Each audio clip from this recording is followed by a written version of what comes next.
Thank you so much for the introduction.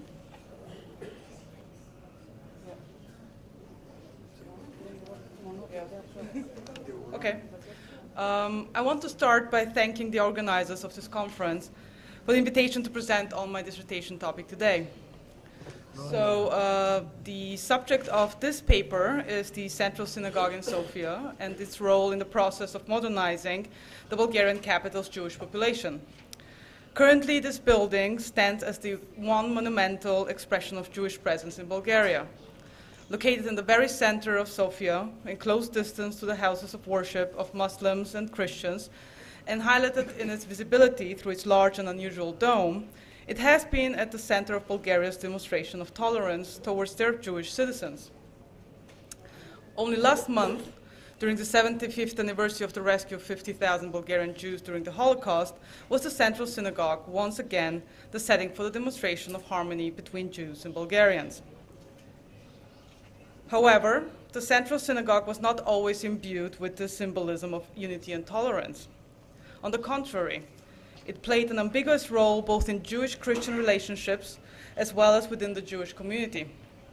Due to time constraints, today I will only focus on the Central Synagogue's genesis, the reasons for its existence, and the community modernization efforts that went hand in hand with the construction process.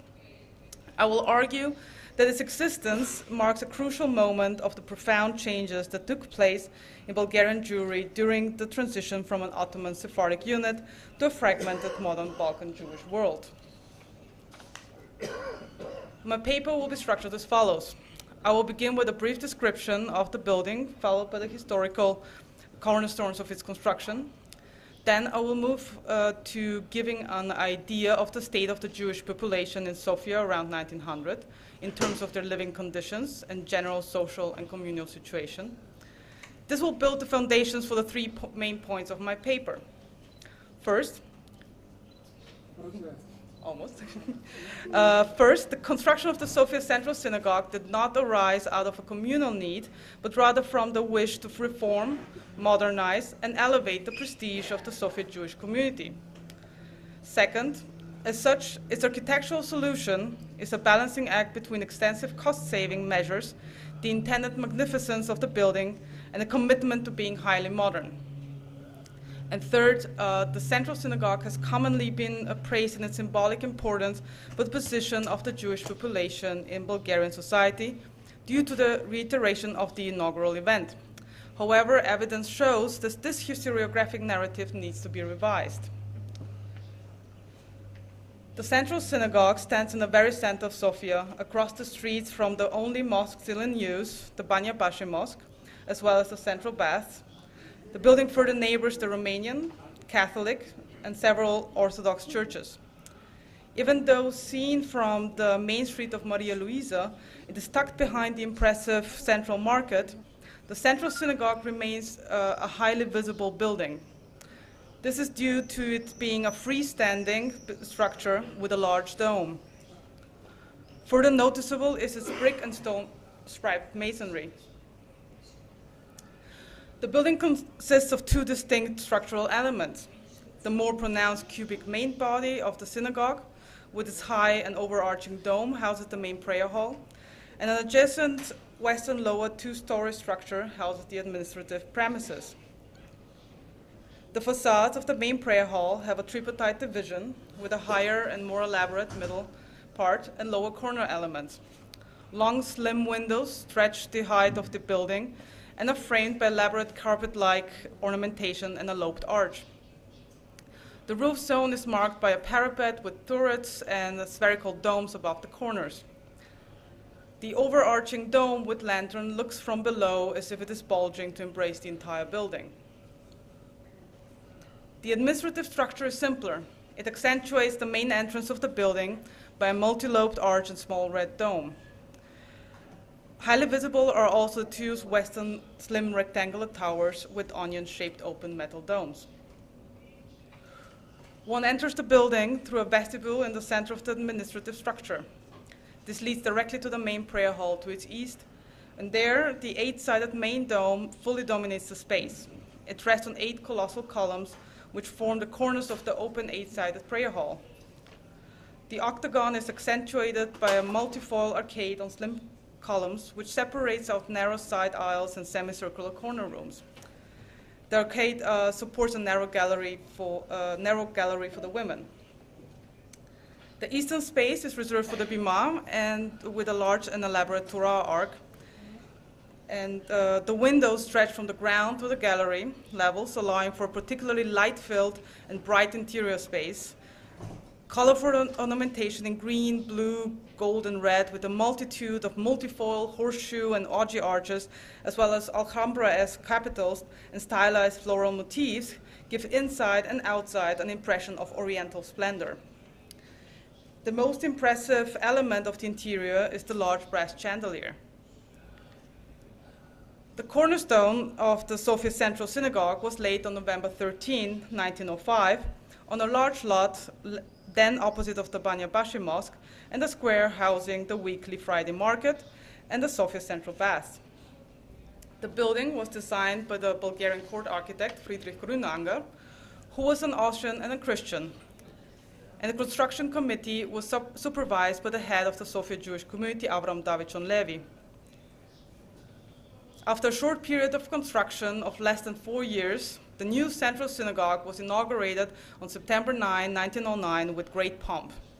The day was declared a holiday, and the highlight of the ceremony was the presence of the King Ferdinand and Queen Eleonora, of many government and municipal officials, the Metropolitan of Sofia, and other prominent non-Jewish guests.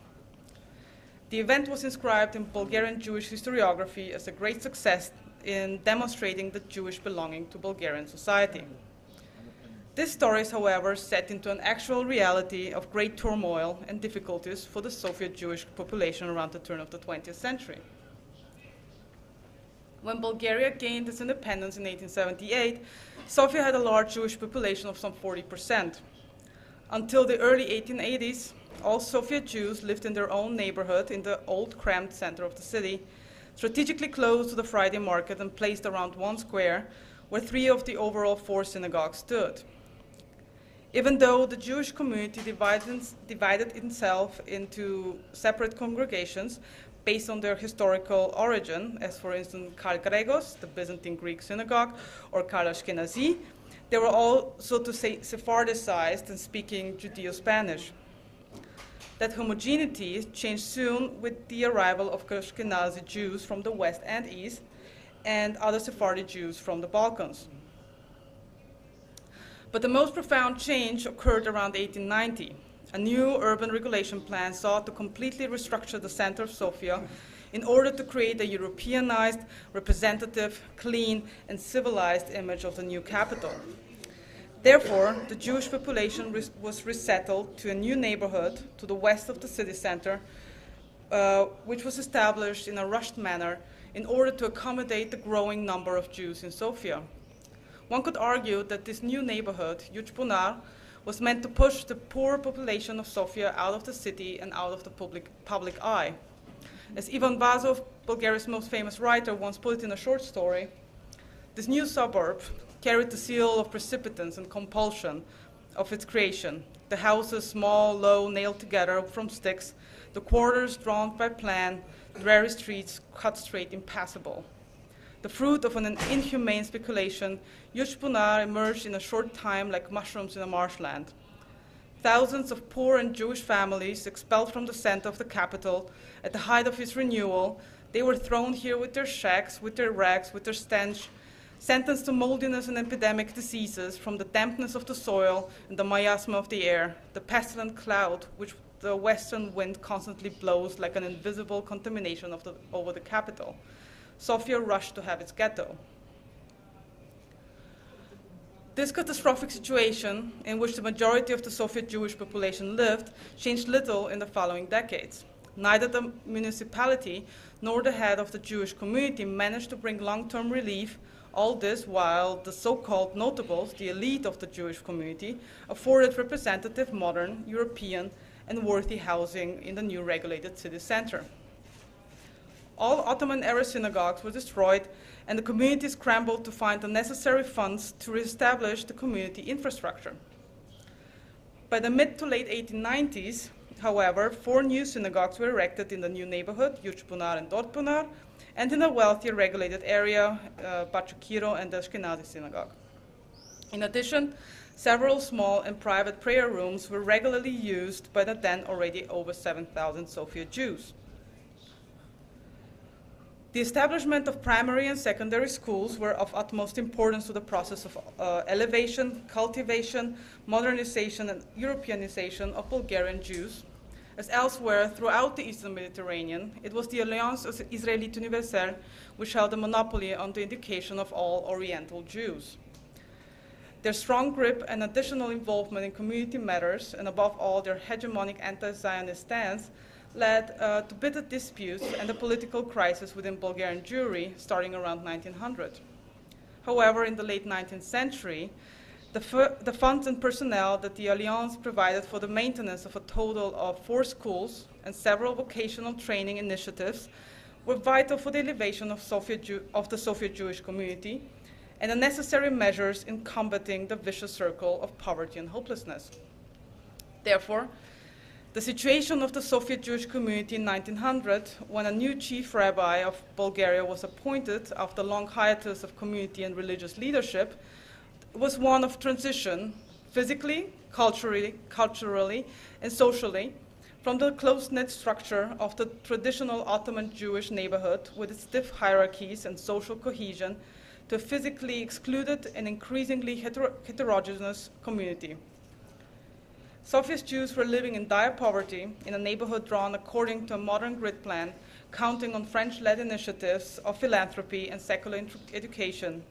Politically, new empowering movements such as Zionism and socialism were strongly embraced. It is thus not surprising that the new chief rabbi, Marcus Ehrenpreis, an Ashkenazi Jew from Lviv, educated in Berlin and an ardent cultural Zionist, immediately sought to establish order and cohesion and a way to reach all members of the Jewish community. Ultimately, Ehrenpreis believed that the social emancipation and a wide acceptance of the Jews as equal Bulgarians was only possible by reforming, modernizing, and educating the Jewish population according to enlightened ideals and a proud Hebrew culture. Therefore, the initiative of building a central synagogue in Sofia should count as Ehrenpreis' own priority, which was born out of the need for a united, modernized, controlled, and civilized Jewish religious life and practice. Though constantly growing, the number of the Sofia Jewish population was therefore not the reason for the need of a central synagogue. The location of the synagogue outside of Juchpunar also clearly speaks to this fact. The usual practice in Sofia and elsewhere in Bulgaria was to gather in small and private prayer rooms. And Ehrenpreis, however, saw this as misguided religious practice. In trying to change this status quo, he encountered resistance, as the community members saw Ehrenpreis' agenda as a negation of their centuries-old traditions. For him, the new synagogue was thus a tool for control and education, for widespread reform and change of the existing social and religious practice. In addition, a central synagogue would help unite under one roof the separate and opposing groups of Sephardic and Ashkenazi, Jews, Zionists, socialists and notables, rich and poor, Europeanized and backward. Since the construction of the new synagogue was not an objective community need, but rather a rabbi and community leaders-led initiative, the community members had to be convinced by the project and ultimately by the relatively high costs. Already in 1902, debates were carried out in the Jewish press about the appropriate lot of the synagogue, and most importantly, who would carry the costs of its construction. Ultimately, it became clear that they would be covered by all Jewish community members through the community taxes. This fact continued to be a source for discontent among the Jews of Sofia and was intensely debated in Jewish newspapers as late as 1909. The immediate needs of the poor Jewish population did not seem to involve the construction of a lavish new synagogue building. The realized structure, however, bears the traces of an awareness of those issues, as it was consciously constructed inexpensively, only giving the impression of luxury opulence. Its expense of 500,000 Bulgarian leva pales in comparison to contemporary structures such as the 5 million leva that the Cathedral of Alexander Nevsky cost, or even the initial budget allotted for the new central baths of 1.5 million leva. There were a number of technical and material features of the building which speak to the decisions that were taken during construction to reduce the cost of the synagogue structure. For instance, the walls are entirely made out of brick or even rubble in the area of the foundations. This fact is easily overlooked as the two highly visible facades, the northern and eastern ones, carry stone rebattements that convey the impression of an extensive use of granite and sandstone ashlar. However, the southern facade and the entire administrative structure easily expose this illusion, as there the supposed layers of stone are simply achieved through white plaster. The dome and its lantern are further made out of a double-shell iron construction, which by the early 20th century was a similarly cost-saving and therefore effective measure, which at the same time ensured the intended grandeur of the building. On the inside, this strategy is continued by the extensive use of faux marble paneling and columns, as well as stucco molding, not least because of the possibility of their industrial mass production. Only the bima parapets and floor are made out of real Carrara marble. The impressive and large brass chandelier, as well as all intricately artful lamps, however, fit well into the mass production pattern. This also applies to the mosaic imitating floor tiles. The latter and all bricks used for the construction were, in addition, most likely produced in the ceramic factory Izida, co-owned by the then head of the Jewish community and of the construction committee, Avram Davidson Levy. In spite, or to be more accurate, precisely because of all of those cost-saving measures, the central synagogue was intended to be a highly modern architecture. It was also to display how progressive Ehrenpreis wanted the Soviet Jewish community to become. Ultimately, the synagogue was meant to show that the Bulgarian Jews have arrived in the 20th century, being on a par not only with their fellow Bulgarian citizens, but also with their European co-religionists. With the new synagogue, Ehrenpreis established at once Reform Judaism as the official norm for the Soviet Jewish community. Architecturally, this is most obvious by the location of the bima at the eastern end of the space. However, also the attendance of service by women was highly encouraged, and while they were seated on a separate gallery, a visual contact with the ground floor was not any more obstructed. In addition, a synagogue choir that also included women and the employment of a reed organ for special occasions was also firmly established for the central synagogue.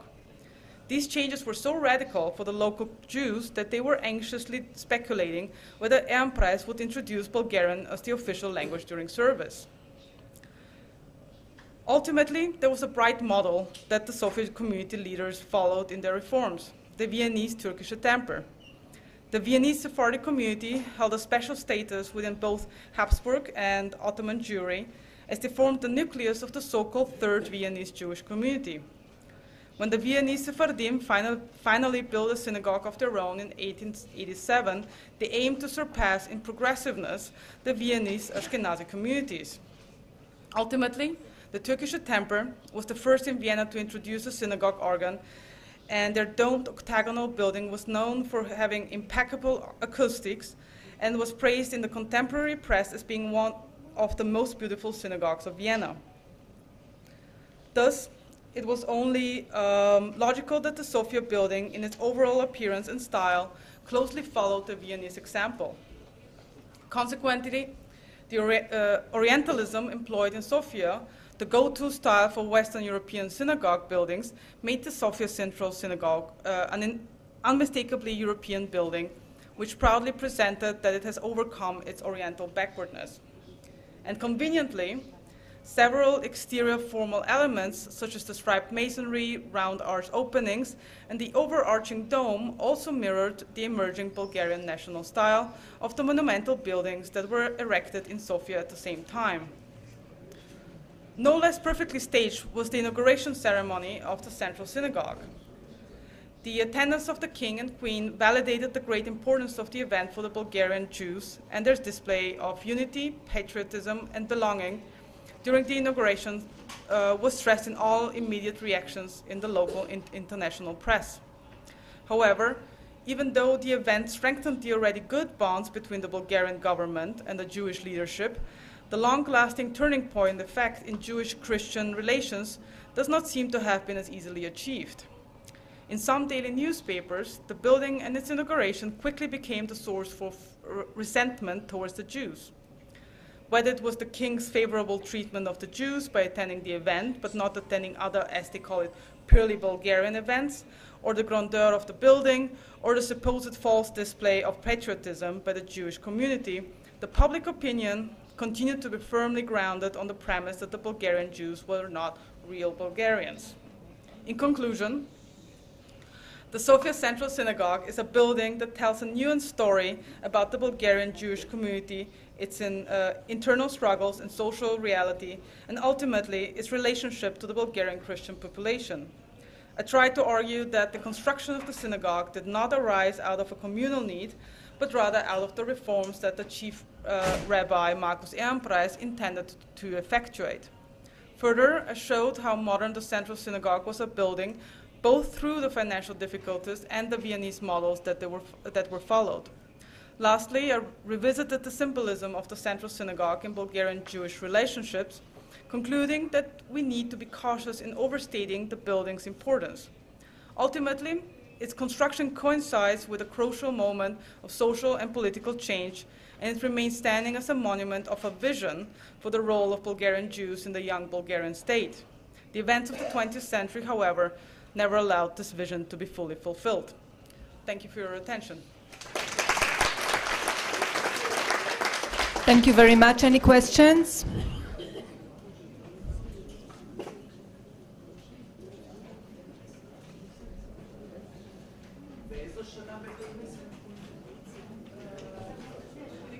The synagogue, from what year?